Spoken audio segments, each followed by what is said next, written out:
Shalom Chaverim, I'm Steve DeNoon. You're watching Israeli News Live, and very interesting thing RT brought out earlier today. Russian Bear bomber gate crashes NATO's largest drill since the Cold War. We can see on the photograph right here, and I'll kind of clear out of the way just a little bit here. Right off the deck of a Navy ship there, in those drills that are happening near Norway. So USS Mount Whitney during the NATO-led Trident Juncture drills, the picture by Jonathan Nextrand. It seems like U.S. Marines were coming on deck for a photo op. Turns out that photo op ended up being a Russian bomber in the background. Talk about give you a chance to see if you're really on your toes, ready for the real deal. I think Russia gave NATO their real deal drill. According to the article here, it says a Russian Tu-142 bomber blindsided a U.S. flagship taking part in NATO's massive Trident Juncture 18 drills off of Norway. Spectacular photos of the flyby have expectedly sparked a media uproar. Moscow called the flight routine, and I'm sure it is. They're always doing flights, especially up there on the northern rim there, even on the Alaskan side there, both east and west sides of Russia. That is a common occurrence that happens there, but I don't think that NATO expected Russia to do any flybys during their drills. After all, the drills are massive. In fact, it says, I think they have that in the article right here, just how much they have there. Let's get down. Here we go, right here. Trident Juncture 18 underway in Norway are NATO's largest drills in decades, involving 50,000 troops, 10,000 combat vehicles, and 65 ships and 250 aircraft.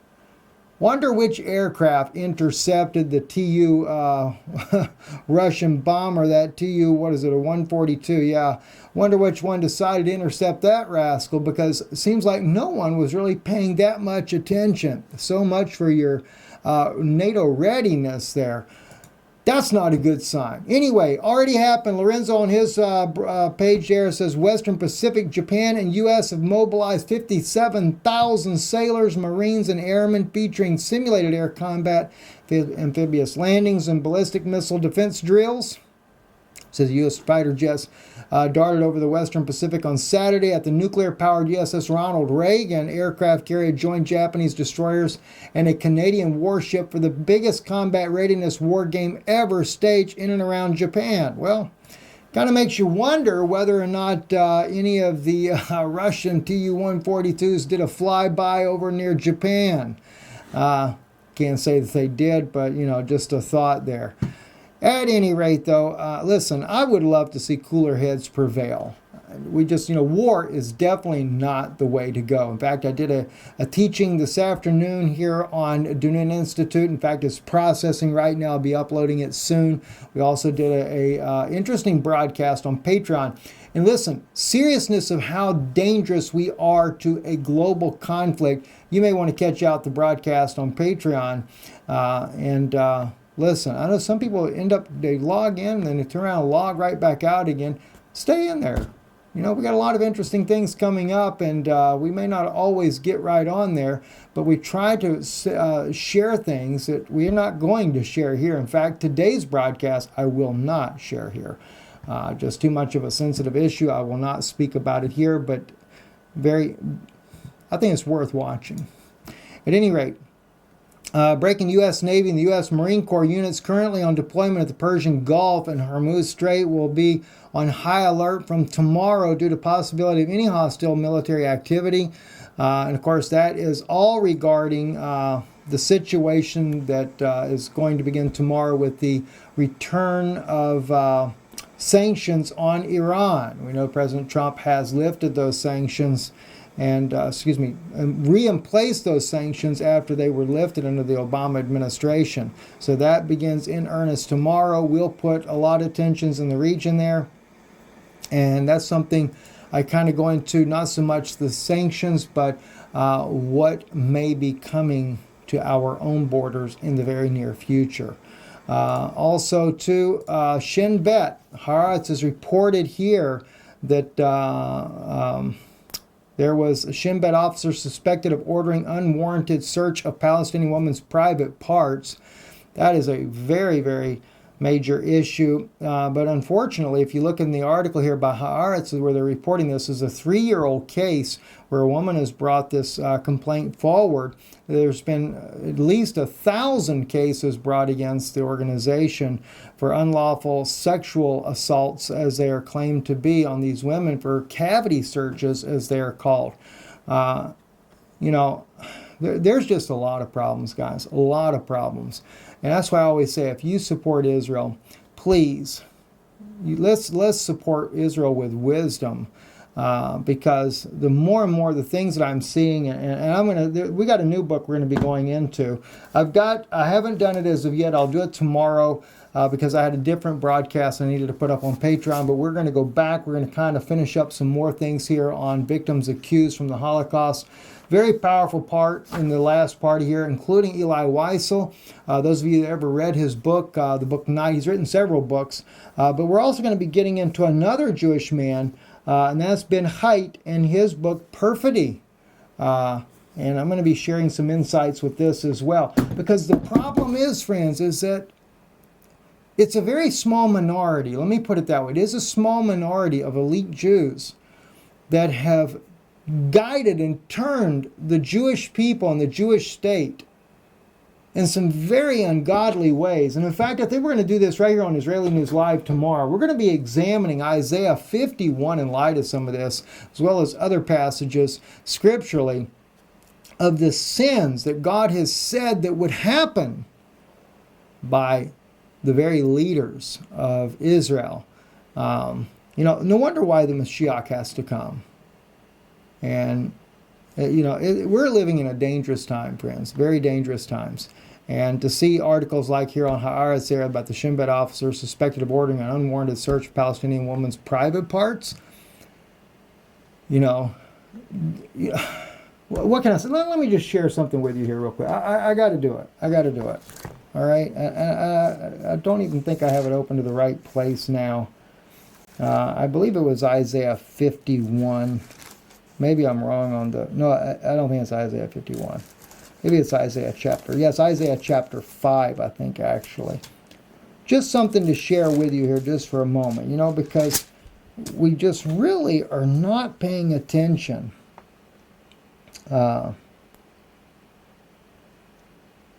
Right, verse 13. Therefore, my people are gone into captivity because they have no knowledge, and their honorable men are famished, and their multitude dried up with thirst. Therefore, hell hath them. Well, that's not really actually where I wanted to read it at.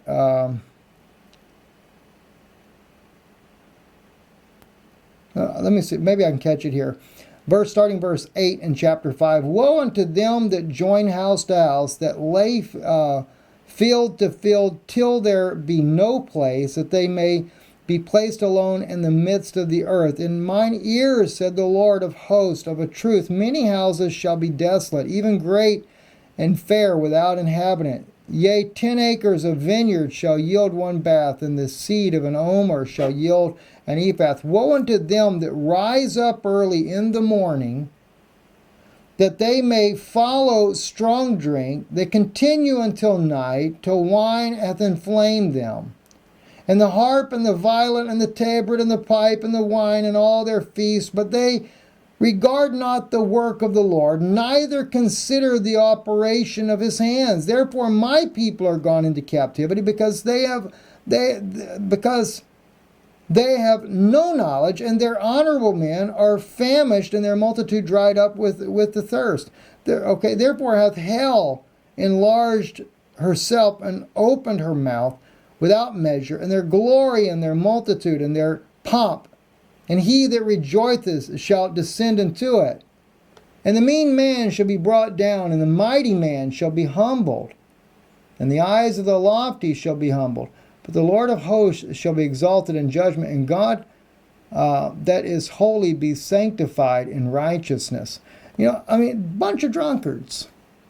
And there's no, of course it goes into, here it is up here, verse 7. I actually missed the first verse. For the vineyard of the Lord of hosts is the house of Israel, and the men of Judah his pleasant plant. And he looked for judgment, but behold oppression, for righteousness, but behold a cry.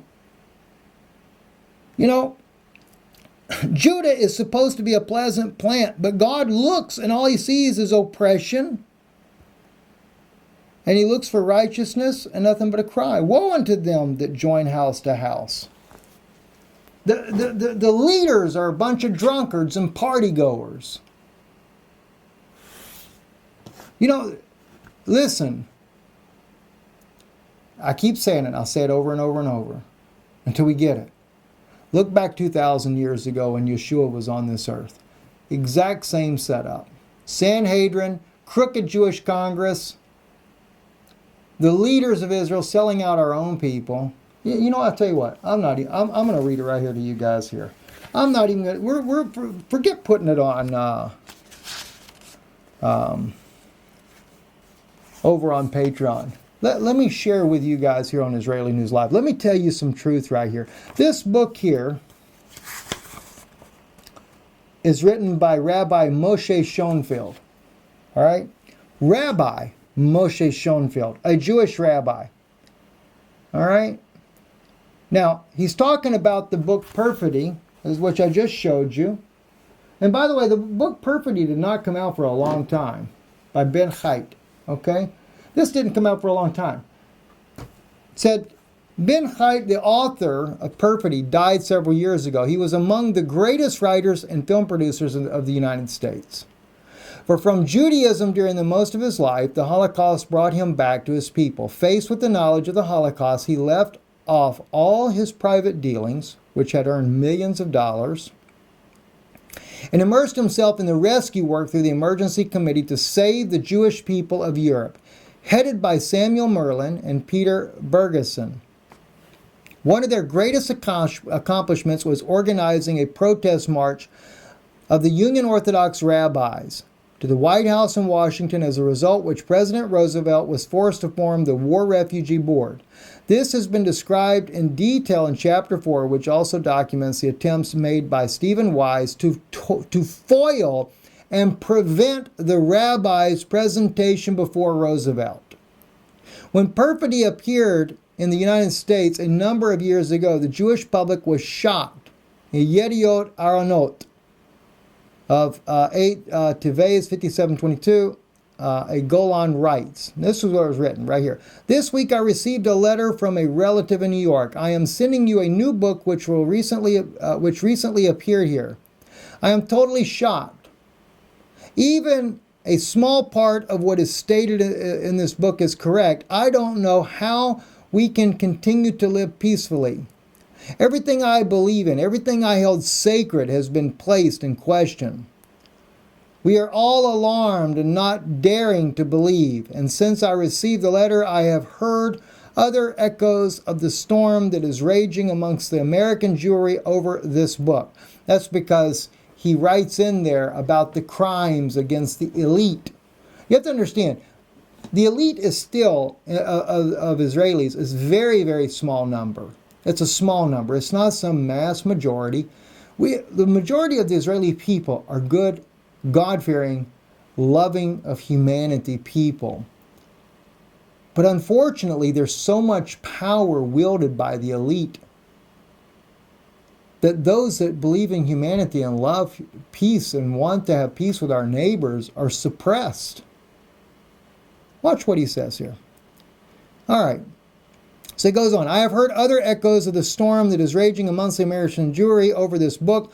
Over acquaintance sent me a postcard he had received in the mail, which apparently was sent to tens of thousands of Jews in the world over, demanding the resignation of Ben-Gurion due to his participation in covering up the news of the Nazi Holocaust. Tens of thousands demanding Ben-Gurion, the first Prime Minister, David Ben-Gurion's resignation. And yet we got the airport is named after him, the streets are named after David Ben-Gurion, and you don't have no idea that he was a war criminal. And that's not me. That's by my own people, the Jewish people that accused him. Watch this. The author prefaced this book with opening comments which are worthwhile of quoting. All right, so that's in this book. It's going to quote now. And I'll just, so you guys, I don't know if you can see it in the live broadcast very well. You know, I'm not just making it up. I'm reading it to you. Said with them had the powerful American Jewry alone united in a campaign to save them, and had those Palestinian leaders who stayed mum on the slaughter and were garrulous as geese in needs of Zionism in Palestine, had they cried out, would they have survived as leaders? He's talking about the Zionist leaders that were going over there, that were working out the deal with the Nazis and with the British to set up the state of Israel. Would the British have ousted them and gutted the dream of Zionism? Again, I do not know. I know only that by my measure, such honorable human behavior would have been a deeper worth to the world than a dozen states of Israel. You have to understand the whole premise of this book, which I have been sharing excerpts of this on Patreon. And the book, by the way, you cannot get the book unless you can find a copy. We found, luckily, by the grace of God, a copy of this online. We paid $100 to be able to get this book. And it's very valuable because of what's written in here. But he goes on to write, in my own time, governments have taken the place of people. They have also taken the place of God. Governments speak for people, dream for them, determine absurdly their lives and deaths. Boy, does that not ring true. That's the same thing here in the United States. The governments are determining whether or not we go to war in the Middle East. I mean, think about it. Have we ever really considered this? I mean, is blowing up the entire Middle East keeping us safer at home? After all, we ended up in the war on terror not because of terrorism by the radical Islam. We ended up in there because of radical ideology through Zionist leaders that brought about the downing of the Twin Towers that had nothing to do with those quote-unquote Arabs that were trained in some school there. Instead, some remote-controlled planes were crashed into the building and brought the Twin Towers down, and just follow the money trail and you can figure it all out from there, right? I have written chiefly of the government in this book that the new Jewish state of Israel, I wrote of it partly because I am a Jew. I come of a long, never broken line of Jews. My ancestors were booted out of the scores of lands and libeled and bedeviled since the time of Ahab and Jezebel. Now this is, he's quoting from the book of Perfidy, Ben Hait and his family there. He said, yet they did well by the world during these centuries. They kept an unfaltering human light burning in upheavals and toppled old kingdoms and gave birth to new ones. The kingdoms were alien ones to my ancestors, and the soul of the Jew. In his tabernacle and kitchen there was only one kingdom, that of God. There was only one set of laws, the exercise of humanity. What happened to this fire heritage when the Jews finally fashioned a government of their own in Israel? What happened to the Jews when they became Jewish politicians and happened to a piety, a sense of honor, and of brotherly love that 2,500 years of anti-Semitism were unable to disturb in the Jewish soul? My answers are in this book. Such a book was not easy for me to write, for the heart of the Jew must be filled with astonishment as well as outrage that a brother should be so perfidious. Now, the author of the book here, The Holocaust Victims Accused, writes here, until 1970, no publisher dared to print perfidy. In Hebrew and Eretz Israel, even though it's only condensed, restrained version of the book which Ben Hait composed in 1955, and which he himself withheld because of its shocking contents, this is a clear indication that the author wrote with a sense of responsibility and not with a rash outburst of hate. Eli Wiesel writes from the United States in Yediot Aharonot on April the 4th, 1959, about the unpublished book. And by the way, Eli Wiesel, we know he's gone on. He's passed away since then. I really was amazed when I read his book, Night, his own ordeal in the Holocaust himself, and how it changed his life, actually, in a very sad way. Now, I'll read to you what Eli Wiesel said about the book Perfidy. All admit he is a brave man who is not afraid of going against the current, of saying things that will be opposed by those who are in the driver's seat. That's the Zionist. Famous influential leaders bedecked with crowns, money, and honor. I came to him because I wanted him to tell me about the dozens of his plays that have been, rather about one book that was not yet published. This is an awesome book, said Ben Chait. It is a libel to chill your blood. This is a book which details which Jewish criminals, famous ones, he wrote it several years ago. When the manuscript was ready, he gathered 7 Zionist personalities to whom he read it. None of them could control himself, and they all burst into tears. The crimes of specific Jews, though not the suffering of the masses of Jews, are what tore at the hearts of the listeners. The author said to them, if there is one among you who will tell me not to publish the book, it will not be published. The 7 answered simultaneously, do not publish it. And the book was filed away.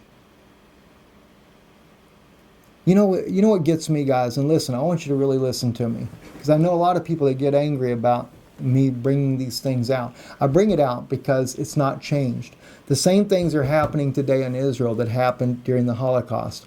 You know, I have a lot of family members that didn't make it because of this. I've got friends of mine, Orthodox Jews, family members of mine that have been Orthodox Jews their entire life that have recognized Yeshua to be the Messiah. I've got one cousin that just recently, just a few years ago, came to the belief of Yeshua. And one sad thing that he wrote to me recently was that he was trying to go to a Messianic fellowship, and they were looking down upon him because he still was dressed like an Orthodox Jew. Be patient with my people, please. My desire is for my people to have their eyes open, but you cannot expect them to change from being Jews. The point is we want them to believe that Yeshua is the Mashiach. All right? But I have to share these things with you, friends, because this is the very things that are going to cause 2/3 of Israel to be killed in a war because of the elite. No wonder why the prophets saw what they were going to do. And do you think that the Bible and all the pages that are written of the Bible itself, do you think that God ever hid the sins of all the leaders of Israel?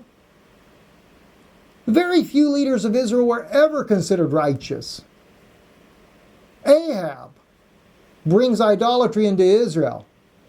His son, his father before him, and his father before him, all crooked men.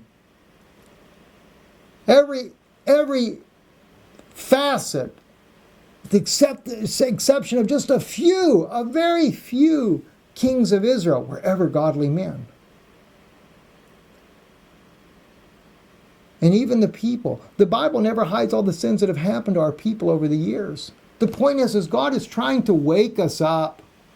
And instead, we get people, they want to support the state of Israel as far as from a military standpoint to go blow up the entire world. And not just Israel, we support, I support the American troops to protect America. What Trump did, sending the troops down to the border of the United States, down on Mexico's border, to keep from an invasion in the country, I support that. I do understand that. That's an attack on your homeland. But why are they coming in the first place, though? Do you know I have intelligence about how that we have inserted special operation forces in Venezuela? Just like we've been overthrowing Syria and caused all these mass migrations of migrants into Europe. Or in the case of all the African migrants now because we overthrow Libya.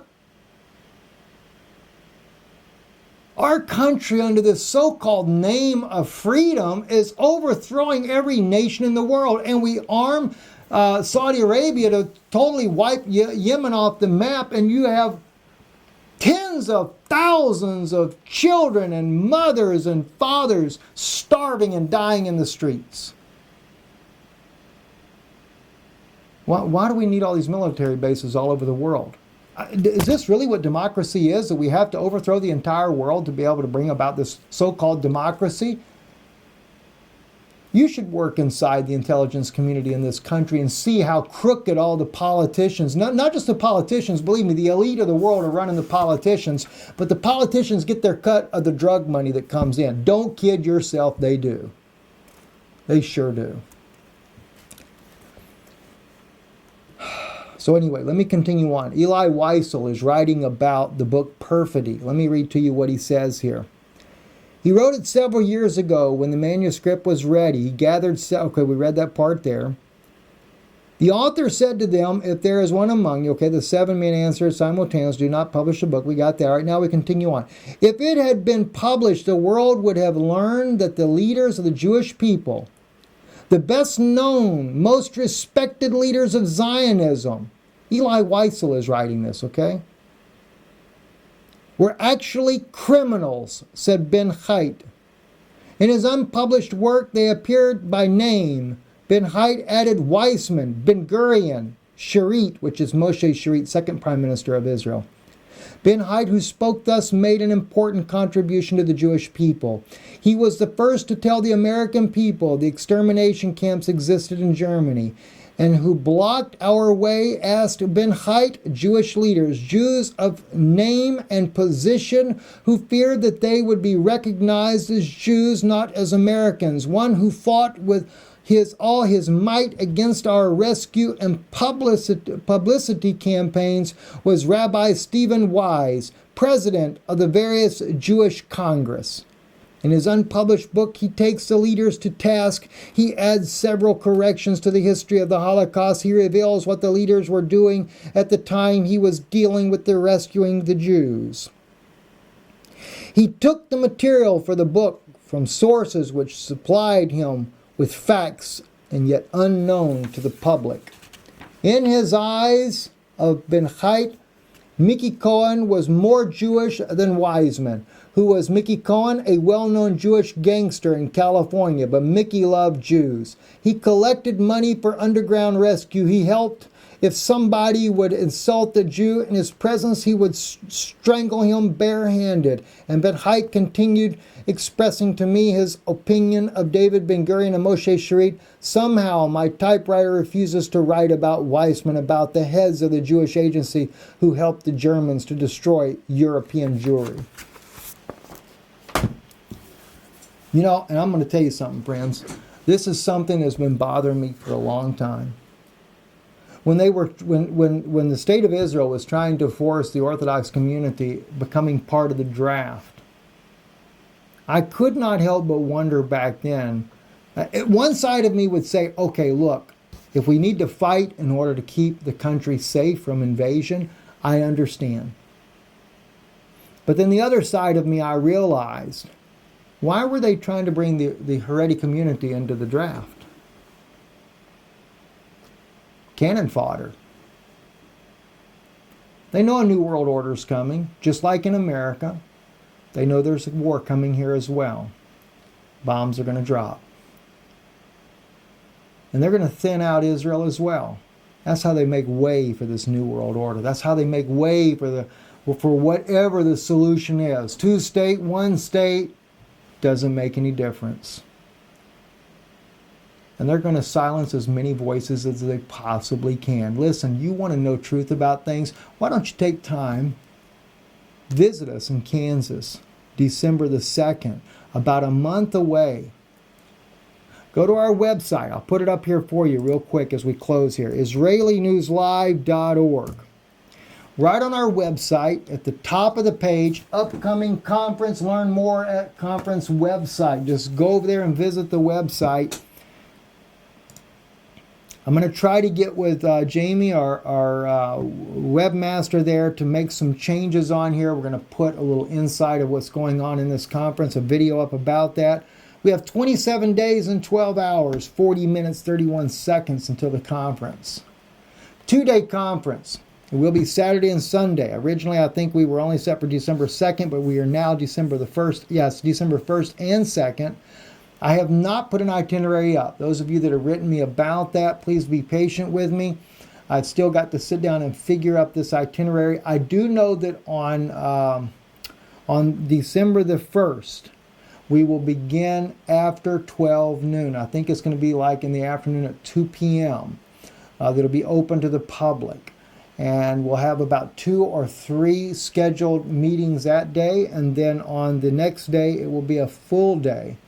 Dr. Steve Pigeon, my wife, Yana DeNoon, and also myself speaking at the conference. Thanking our organizers, Laura Austin and Daisy Blvd, for helping to organize and put this together. But yeah, I'm telling you, you ought to come. I don't just say it to say it. And time is running out to get the tickets. So make your reservations, get on board with it, because I don't know what the availability will be. So anyway, just to let you know about that. I think that about wraps up our broadcast for today. Very troubling things, guys. And I'm sorry for keeping you so long. I didn't mean to I wasn't planning to do this rant.